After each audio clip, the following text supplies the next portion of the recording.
We've had in from the crash scene itself. It's just outside Smolensk. It's a very heavily wooded area, and reports from the local governor say they think that the plane actually clipped the tops of some of the trees as it came into land and then broke into quite a few pieces short of the runway. The investigators at the scene at the moment, but the governor there is saying that no one has survived this. Mr. Kaczynski, who was 60, became president in December 2005. His wife was on board and also several senior government officials because they were, as we say, en route to a ceremony in Katyn. Well, Piotr Kresko, reporter for Polish television TVP, joins me now from Smolensk. Piotr, thank you very much for joining us. Just give us an update on the scene there and what you're being told. A horrible situation. The official statement from the Russian government is the airplane is completely collapsed. There is nothing that stayed of the airplane. One of our reporters were just very, very close to the place where it happened. And I think if you're seeing images from the place where it happened, you're seeing the images from his camera. But 3 minutes later, the officials, the police officers and secret police were, hundreds of people were in place, and he had to leave. All we know right now is that all people on board died, and the airplane crashed. But it happened really, I think that it was like 100 or maybe 200 meters from the runway.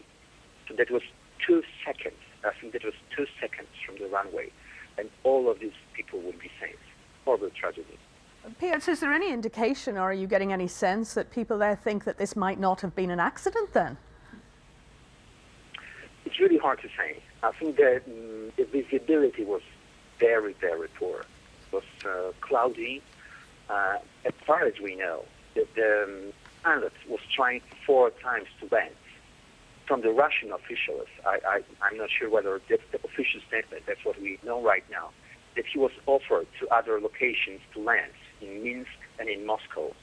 But anyway, they were trying to land here 4 times, and that happened 200 meters from the runway. I think he just wanted to touch the ground, but he touched the trees and cut several trees, and the airplane completely collapsed. But you have to understand that the context of the situation, that's horrible, because the president and all other officials were coming to the ceremony to pay a tribute to 20,000 Polish soldiers that were killed 7 years ago right here in Katyn by the order of Stalin.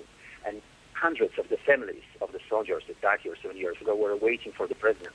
We have our studio here. We wanted to have our news show from here tonight, talk about soldiers and the history from the Second World War. And the president and 2 presidential candidates. We're going to have the presidential elections we should have in October. 2 presidential candidates were on board. The chief of staff of the Polish army was on board. 2 vice chairmen of the Polish parliament were on board. 132 people and the president and his wife. It's an unbelievable tragedy. We are looking at pictures of the scene, probably, as you say, taken by your cameraman at the moment, and the debris scattered over quite a wide area, and also it gives a sense of just how wooded this area is, how many trees there are at the end of this runway.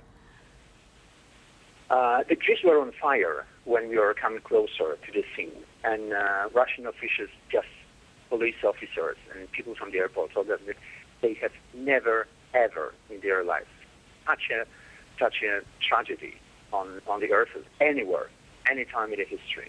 It looks really horrible. There is nothing left of this airplane. And Piotr, we can also see, I think, some pictures we've just had in from the presidential palace in Warsaw. Members of the public are beginning to hear this news, and they're coming there with flowers and candles. Was the president held in affection in the country? I can hardly hear you. Could you repeat the question? I'm just saying we can show some pictures of members of the public in Warsaw going to the presidential palace. They're leaving flowers, they're lighting candles and standing quietly. How was the president viewed by the public in Poland?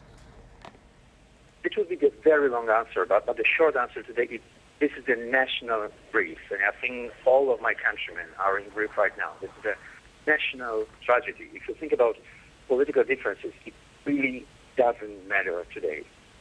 He was our president, he died. It's a national tragedy, and the whole nation is in grief, I'm absolutely sure.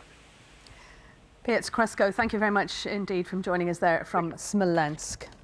And we've just had a statement from the Conservative leader David Cameron, who's expressed his sadness at the death of the Polish president, and he said it's a very black day for Poland.